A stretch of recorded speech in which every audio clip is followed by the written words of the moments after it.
यार आशा करते हैं कि आप अच्छे होंगे, स्वस्थ होंगे, आप पढ़ाई में चलती होगी। और आपको तो उम्मीद है कि हम आपके लिए हर समय प्रयास कर रहे हैं सेंसिटिव और ऑथेंटिक जानकारी के माध्यम से आपको जीके जेएस मैथ्स और रीजनिंग के प्रश्नों को समाहार आपको एक ही चैनल के माध्यम से प्लेलिस्ट के माध्यम से हम आपको कवर करा रहे हैं। और हम 2 दिन आपके लिए वीडियो अपलोड नहीं करा पाए, इस बात में आप ही चाहेंगे। कुछ कारणवश हमने वीडियो नहीं डाल पाया, लेकिन आज हम प्रयास कर रहे हैं आपको। चलिए तो लेके चलते हैं। हम आपको बता दें, हम जीके जीएस का अभी वर्तमान में NTPC copy by Q class चला रहे हैं जीके जिस ग्रुप में। आपको बता दिया करेंगे कि एनटीपीसी का है, कि ग्रुप डी का है, कि वर्तमान में आरपीएफ कांस्टेबल का है। आपको बता चुके हैं हम रेलवे भर्ती परीक्षा तैयार करा रहे हैं, जिसमें एनटीपीसी ग्रुप डी के लिए बहुत महत्वपूर्ण स्थान रखने वाला है। मैथ्स का, रीजनिंग, जीके जिस तीनों पोर्शन अवश्य देखिएगा और अपने साथियों को भी दिखाएं, वो भी देख सकें और वो भी पढ़ सकें, आगे बढ़ सकें। और जिस प्रकार हम प्रश्न आप कवर करा रहे हैं, ऐसे प्रश्न एग्जाम में आएंगे, याद रखिएगा 80-90% हम गारंटी दे के बोलते हैं। चलिए, और रही बात आपको बता दें, हम जीके जिस ग्रुप में अभी इस वीडियो के माध्यम से 20 प्रश्न कवर करेंगे, तो आप लास्ट तक देखिएगा। और एक्स्ट्रा फैक्ट बताया तो उसे लिख लीजिएगा। और रही बात आपको बता दें, इसका पूरा जानकारी आपको रेलवे भर्ती परीक्षा 2025-26 NTPC group D RPF constable करके प्लेलिस्ट डाला, वहां पर आपको मिल जाएगा। समझे? चलिए, और हम लेके चलते हैं। पहला प्रश्न आपके समक्ष है, और हर प्रश्न को समझना है, गौर करना है कि किस टॉपिक से कितना अंदर से पूछ रहा है, और यही टॉपिक आपको पूछेगा, देख लीजिएगा। और कांस्टेबल का हम जिस प्रकार तैयारी करवाया था, वैसे ही प्रश्न एग्जाम में आए थे। अगर आप यकीन नहीं है, तो जो विद्यार्थी एग्जाम देकर आ चुका उसको पता होगा किस प्रकार के मैथ्स के, रीजनिंग और जीके जैसे हम प्रश्न कवर करा रहे हैं, ऐसे ही प्रश्न आए थे। चलिए, और आपका NTPC group D RPF constable हाल ही में एग्जाम हुआ, तीनों परीक्षाओं को हम एग्जाम के प्रश्न उठा के कवर कराएंगे। चलिए, मुंडक उपनिषद किससे संबंधित है? देखिएगा, मुंडक उपनिषद की बात कर रहा है, तो हमारे प्राचीन ग्रंथों की बात करें, जो प्राचीन इतिहास की जानकारी देते हैं, तो उनमें से आपका एक प्राचीन ग्रंथ जिसे वेद कहते हैं, ठीक है। सबसे प्राचीन वेद है, सबसे प्राचीन ग्रंथ जो जानकारी देता है इतिहास की जानकारी, उसे वेद कहते हैं। और वेदों की संख्या कितनी याद रखें विद्यार्थी? 4 है। आपके पास ऋग्वेद है, सामवेद है, यजुर्वेद, अथर्ववेद है। तो सबसे बड़ा और सबसे पहला वेद माना जाता है ऋग्वेद, पुराना वेद, और सबसे नवीनतम वेद माना जाता है अथर्ववेद, ठीक है, याद रखिएगा। तो इन 4 वेदों को जो आप देख पा रहे हैं स्क्रीन पर, यही 4 वेद हैं आपके सबसे प्राचीन व पुष्टि करने वाले ग्रंथ, ठीक है। और सबसे प्राचीन वेद व पुराना वेद माना जाता है, सबसे बड़ा वेद ऋग्वेद माना जाता है। और इन्हीं वेदों में से मुंडक उपनिषद किससे संबंधित क्या है? याद रखिएगा, अथर्ववेद से। अथर्ववेद से संबंधित उपनिषद का नाम क्या है? मुंडक, ठीक है। चलिए, इस प्रकार से हम आप बता दें, संगीत की जननी किस वेद को माना जाता है? तो आपको बताना चाहिए सामवेद को, ठीक है। अगला प्रश्न लेके चलेंगे। अब आपको समझ में आ गया होगा कि वेदों से प्रश्न आप पूछेगा, तो आप चारों के चारों वेदों की संपूर्ण जानकारी, एक्स्ट्रा फैक्ट आप लोग पढ़ लीजिएगा। हम आपको प्रश्नों को दिखाने का प्रयास कर रहे हैं, व उन्हें आंसर किस प्रकार से करते हैं ये बता रहे हैं। चलिए, यहाँ पर देख पा रहे होंगे आप लोग, दिसंबर 2020 तक प्राप्त जानकारी के अनुसार नौसेना अध्यक्ष कौन थे? याद रखिएगा। तो उस समय 2020 तक की बात करें, अभी 2025 चल रहा है, तो 5 साल बैकअप ले सकते हो आप लोग। और रही बात 2022 में एग्जाम हुआ था, याद रखें 2022 में एग्जाम हुआ था, और 2020 का हमें पूछा, याद रखिएगा। और आपको ध्यान रखना है, एनटीपीसी KPY प्रश्न कवर करा रहा है, ध्यान रखिए। इसी प्रकार से पैटर्न फॉलो एग्जाम आएगा। तो 2020 तक की बात करें, तो एडमिरल करमबीर सिंह क्या थे? आपके नौसेना के अध्यक्ष थे। अभी वर्तमान आपको करना है जल सेना, नौसेना और वायुसेना, और तीनों सेनाओं का प्रमुख, जिसे हम CDS कहते हैं, चीफ ऑफ डिफेंस स्टाफ, जिसे CDS का नाम दिया जाता है। तो पहले भारतीय CDS कौन थे? आप पता होना चाहिए, बिपिन रावत, जिनकी हवाई दुर्घटना मृत्यु हो गई थी। और आपको बताना होगा कि वर्तमान में CDS कौन है, नौसेना अध्यक्ष कौन है, वायुसेना कौन है, थल सेना कौन है, जल सेना कौन है।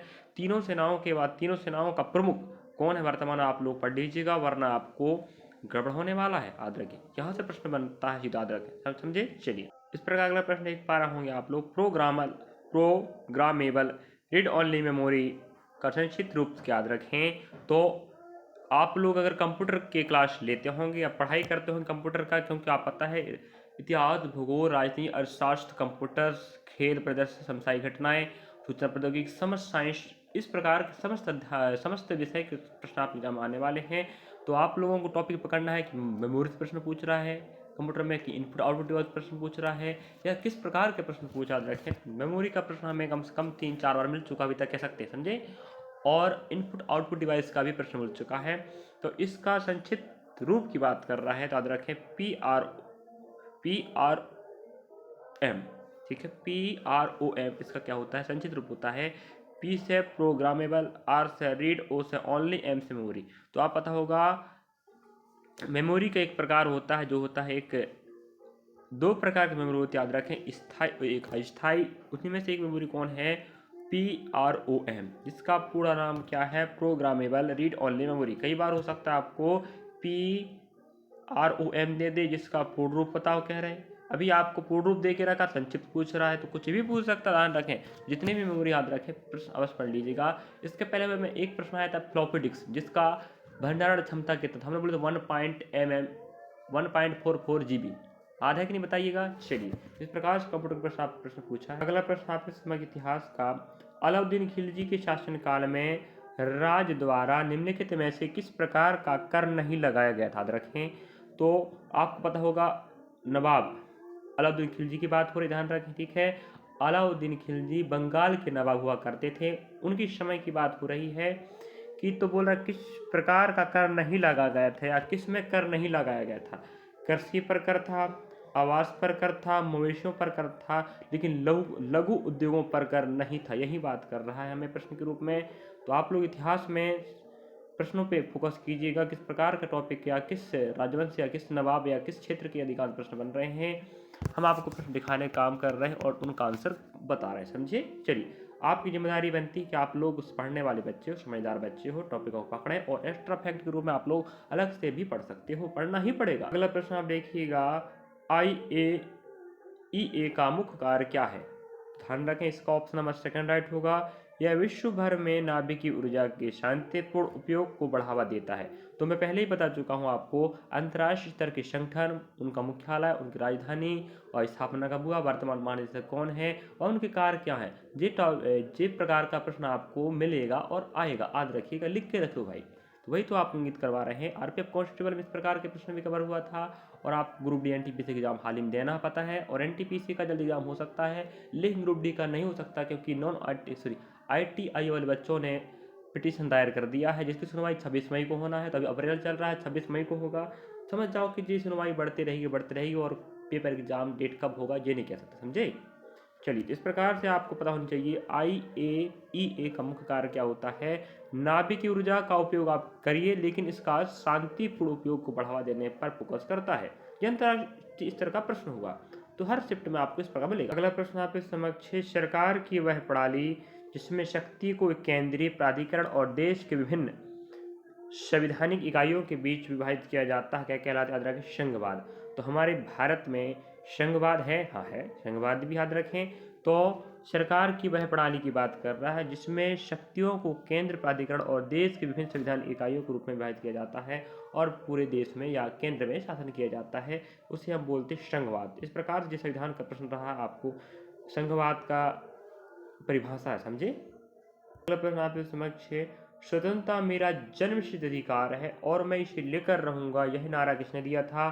तो याद रखिएगा, ऑप्शन नंबर डी आपका या चौथा आपका राइट होगा, बाल गंगाधर तिलक। इस प्रकार से आप समझ लीजिएगा, प्रमुख नारे व उनके वचन आपको पढ़ना पड़ेगा, समझे। जितने भी हमारे नेता जिन्होंने देश की आज़ादी के लिए अपने समय व अपने जान निछावर कर दी, उनके बारे में आपको पढ़ना पड़ेगा, उनके वचन क्या थे, उनके नारे क्या थे, समझे। चलिए, इस प्रकार से स्वतंत्रता मेरा जन्मसिद्ध अधिकार है, हमारे प्रमुख नेता या स्वतंत्र सेनानी बाल गंगाधर तिलक जी ने कहा था कि स्वतंत्रता मेरा जन्मसिद्ध अधिकार है और उसमें लेकर रहूंगा, समझे। अगला प्रश्न आपके समक्ष, चुनाव के समय राजनीतिक पार्टियों और उम्मीदवारों द्वारा नियमों और निर्देशों के एक सेट का पालन किया जाता है, इसे खालिस्तान कहा जाता है।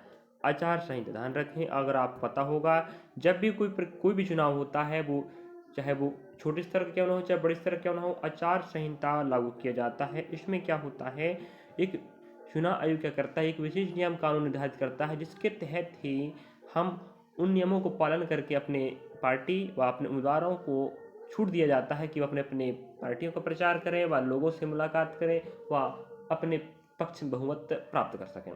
तो उसे आचार संहिता कहा जाता, समझे। अगर आप पता नहीं होगा तो आप गलत बात है, आचार संहिता तो आप अवश्य न होंगे। आचार संहिता लागू हो गया है, अब नेताजी नहीं कर सकते, वो नहीं कर सकते, तो बहुत नियम लागू किया जाता, ध्यान रखें, आप पता होना चाहिए। उनके नियम के विरुद्ध अगर कोई नियम विरुद्ध कोई अगर कोई काम करता है तो उससे सजा हो सकती है, ध्यान रखें। इसमें आचार संहिता में नियम होता है चुनाव के समय। अगला प्रश्न आप देख पा रहे होंगे यहाँ पर, निम्नलिखित में से कौन सा स्थल बौद्धों के तीर्थ स्थलों में से नहीं है। तो इस प्रकार से हम प्रश्न पूछ लिया तो याद रखिएगा, बोध गया तो आप पता होगा जहाँ पर वो गौतम बुद्ध को क्या हुआ था, ज्ञान की प्राप्ति हुई थी। सारनाथ आप पता होगा, इन्होंने पहला उपदेश दिया था पाली भाषा में, आप पता होगा, ठीक है। और कुशीनगर इनका क्या है, जन्म स्थल, याद रखें। तो बोध गया भी संबंधित है गौतम बुद्ध से, और सारनाथ भी संबंधित है, और कुशीनगर भी संबंधित है, लेकिन ग्वालियर संबंधित नहीं है, समझे। किससे, गौतम बुद्ध से या बौद्ध के तीर्थ स्थल से। इस प्रकार से आपको ऑप्शन छांटना पड़ेगा, तो आपका राइट आंसर ऑप्शन नंबर तीसरा होगा। इस प्रकार से बौद्ध संबंधित प्रमुख स्थल व बौद्ध धर्म का जन्म, बौद्ध जो स्थापना किसने किया था, गौतम बुद्ध ने किया था। इस प्रकार से गौतम बुद्ध के समस्त जीवन परिचय व उसकी कार्य प्रणाली को आप लोग पढ़ लीजिएगा, और जैन तीर्थ स्थल भी पढ़ लीजिएगा भाई, जैन का भी प्रश्न तो पूछ याद रखें, समझे। चलिए अगला प्रश्न लेके चलते हैं। अगला प्रश्न देखिएगा आपके समक्ष है, लाल बाल पाल। अगर आप लाल बाल पाल का नाम सुने होंगे तो कई बार हमें पूछता है लाल बाल पाल, इनका पूर्ण रूप क्या है। तो याद रखिएगा, लाला लाजपत राय, बाल गंगाधर तिलक और बिपिन चंद्र पाल, समझे। नाम से प्रसिद्ध स्वतंत्रता सेनानी क्रमशः किन भारतीय राज्यों से संबंधित है। अभी मैंने एक प्रश्न अभी आया था, स्वतंत्रता मेरा जन्मसिद्ध अधिकार है, मैं इसे लेकर रहूंगा, और उसमें बोला था कि प्रमुख वचन बना रहे व उनसे संबंधित अपडेट अवश्य पढ़ लीजिएगा। और यहाँ पर हमें तुरंत प्रश्न पूछ लीजिए, इतिहास के रूप में देख लीजिएगा। यहाँ पर प्रश्न हमें कह रहा है, उसका आंसर आएगा लाला लाजपत राय की बात करें तो पंजाब रहने वाले थे, बाल गंगाधर तिलक ध्यान के महाराष्ट्र रहने वाले थे, और बिपिन चंद्र पाल की बात करें तो बंगाल रहने वाले थे, ठीक है। आप समझ लीजिएगा, हमने पूरा नाम भी बता दिया, लाला लाजपत राय, बाल गंगाधर तिलक। इन्होंने कहा था स्वतंत्रता मेरा जन्मसिद्ध अधिकार, याद रखें। और बिपिन चंद्र पाल जी कहाँ रहने वाले हैं, बंगाल, ठीक है। चलिए इस प्रकार से आपको पढ़ लीजिएगा, हम आपको जानकारी बता चुके हैं। और भी आप एक्स्ट्रा फैक्ट अपने हिसाब से भी प्रश्नों को पढ़ सकते हो, पढ़ना तो पड़ेगा। अगर नंबर पकाना तो क्लियर के प्रश्नों के माध्यम से समझें। हम आपको एनटीपीसी के प्रश्न कवर करवाएंगे, ग्रुप डी के भी करवा रहे हैं। जब भी हम जो भी प्रश्न पढ़ाते हैं मैथ्स का, रीजनिंग का, जीके जिसका पहले बता देते हैं। और हाल ही में एग्जाम हुआ कांस्टेबल का, उसके भी प्रश्न कवर हो रहे, ध्यान रखें। अगला प्रश्न की बात करें, साधारण पदार्थों से स्वयं भोजन बनाने वाले जीवों को क्या कहते हैं, स्वपोषी। आप खुद देख पा रहे होंगे, मृत जीव जंतुओं से अपना पोषण करने वाले मृतपोषी, और दूसरों पर निर्भर वाले क्या कहलाते हैं, आप ध्यान रखें, क्या कहलाते हैं, परपोषी। और जो स्वयं भोजन बनाते हैं उन्हें हम बोलते हैं स्वपोषी। जैसे पेड़ पौधे क्या है, स्वपोषी हैं, ठीक है। याद रखिएगा। इस प्रकार से जो आपका रहा है जीव विज्ञान का, या कह सकते हो आप लोग पर्यावरण का प्रश्न है कि नहीं। चलिए, तो आपको समस्त प्रकार के प्रश्न देखने में, ध्यान रखें, इतिहास, भूगोल, राजशास्त्र पूरा हम एक ही वीडियो में कवर करेंगे। 20 प्रश्नों के 25 या 20 प्रश्न आपको मिलेगा, समझे। आरपीएफ कांस्टेबल के प्रश्न होंगे तो 25 प्रश्न मिलेंगे, क्योंकि आपके पास 50 प्रश्न आप एग्जाम में आते हैं, तो हम 25 दो पार्टों में कवर कर देते हैं, ठीक है। चलिए इस प्रकार से एनटीपीसी ग्रुप डी के आपको 20 प्रश्न ही कवर होंगे। लेके चलते हैं नेक्स्ट, आप समझ लीजिएगा, जो भोजन बनाते हैं स्वयं से, जो दूसरों के भोजन पर, जो दूसरों पर निर्भर होते हैं उन्हें परपोषी कहते हैं। जो मृत जीव जंतुओं को भोजन के रूप में लेते हैं उन्हें मृत पोषी कहते हैं। अगला प्रश्न लेते हैं। अगला प्रश्न देखिए आप लोग, निम्नलिखित में से कौन सा सुपर कंप्यूटर नहीं है। अभी मैंने आपको बताया था कंप्यूटर के प्रश्न आएगा और आ गया, समझे। चलिए, तो ध्यान रखें, EKA जिसे कहते हैं शॉर्ट फॉर्म में परम, तो आप सुने होंगे।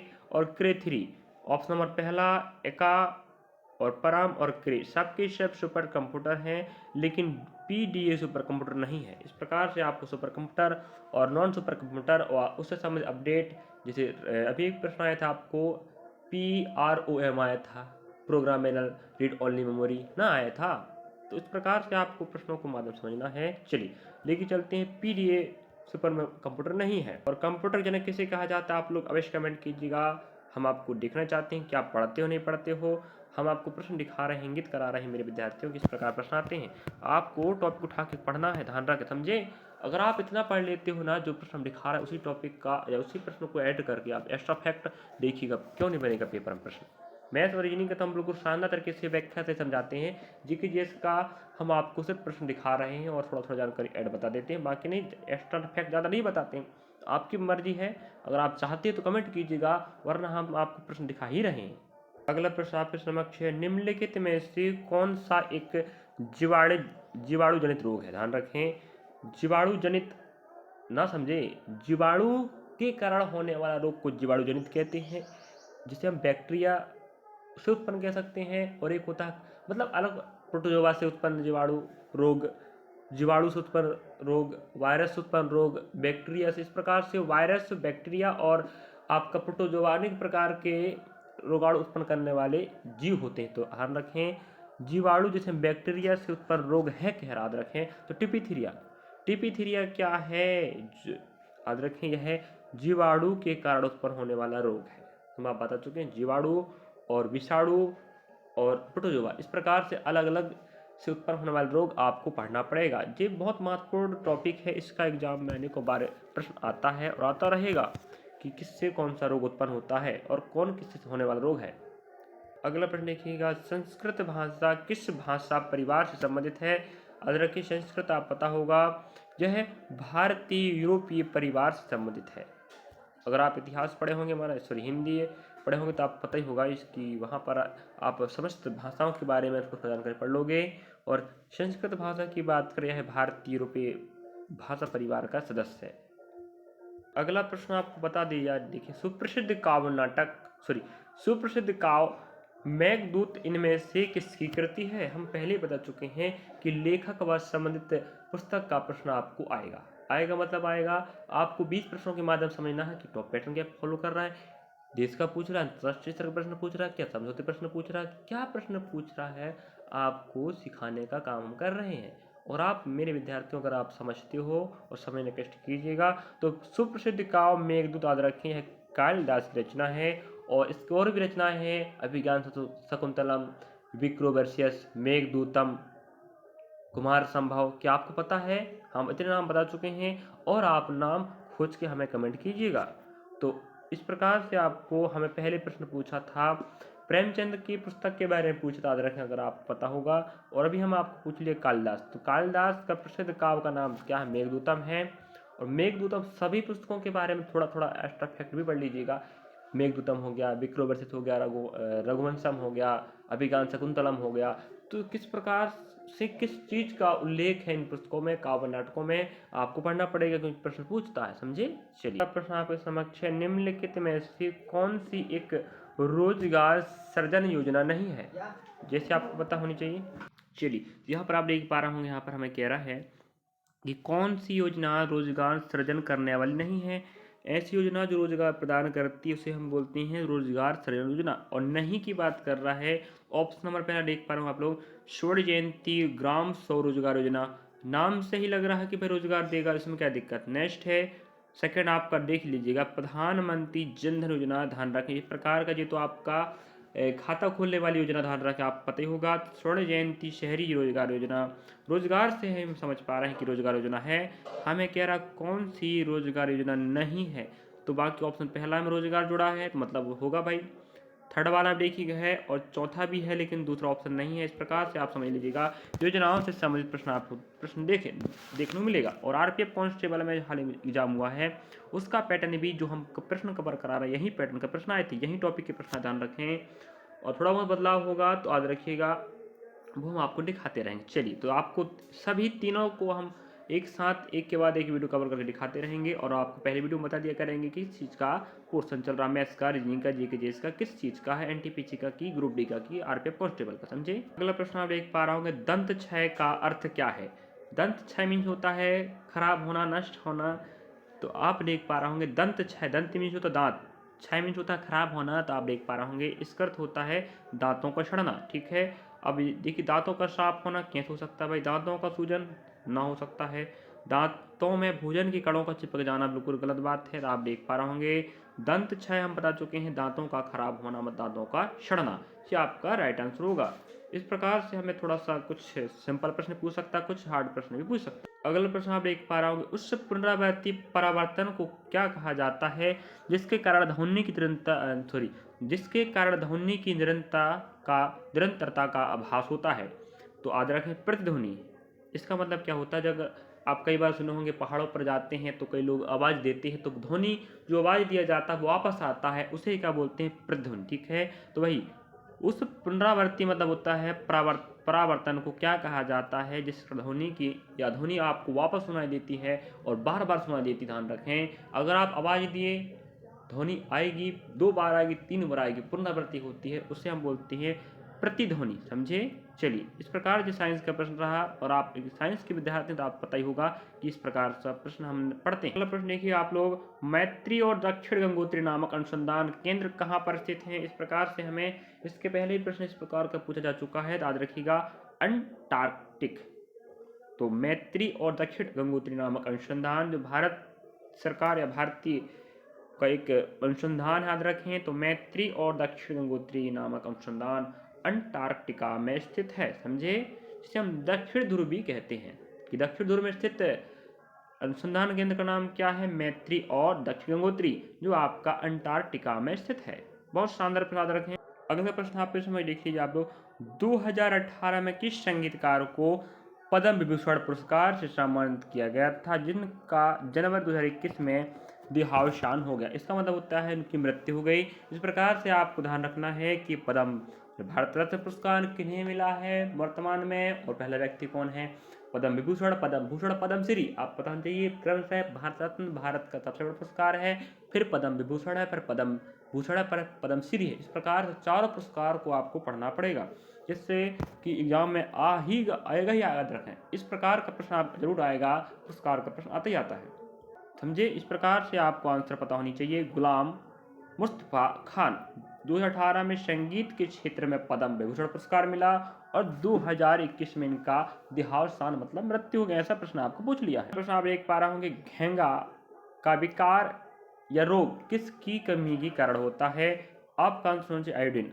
आपको पता होगा, गले में तो सूजन आ जाता है या गला बहुत मोटा हो जाता है, बड़ा हो जाता है, याद रखें, तो मांसपेशियां आप देखे होंगे, थोड़ा सा आपके क्षेत्र में अगर कोई व्यक्ति होगा जिसका गला बड़ा हो गया, समझ जाओ उसको घेंगा रोग है। और इसके कारण क्या होता है? आयोडीन की कमी। अगर आपके पास या आपके भोजन में आयोडीन की कमी, समझ जाओ आपको घेंगा रोग हो सकता है। तो आप ध्यान रखें, घेंगा रोग के बचाव के लिए आपको आयोडीन का क्या करना पड़ेगा? सेवन करना पड़ेगा। जो थायराइड ग्रंथि होती है, ध्यान रखें, जिसकी वृद्धि तेजी से होने लगती है, उसकी वृद्धि को रोकने के लिए आपको आयोडीन का सेवन करना पड़ेगा। इस प्रकार से हमने आपको इस वीडियो के माध्यम से 20 प्रश्न कवर कराए विद्यार्थियों, और जो आपके अगले भर्ती में आपको बहुत काम देने वाला है। ध्यान रखें, रेलवे की तैयारी तो चल ही रही, साथ में आपको अदर एसएससी, बैंक, रेलवे और स्टेट लेवल की बात करें, समस्त एग्जाम भर्ती में आप काम देगा। उत्तर प्रदेश पुलिस की बात करें, बिहार पुलिस, मध्य प्रदेश से आसपास के जितने भी क्षेत्र है, आप पुलिस विभाग, आर्मी विभाग, आप फौजी की बात कर सकते हैं, एसएसजी, एमटीएस, सब में आपको काम देगा। जो आप गारंटी लेके बोलते हैं,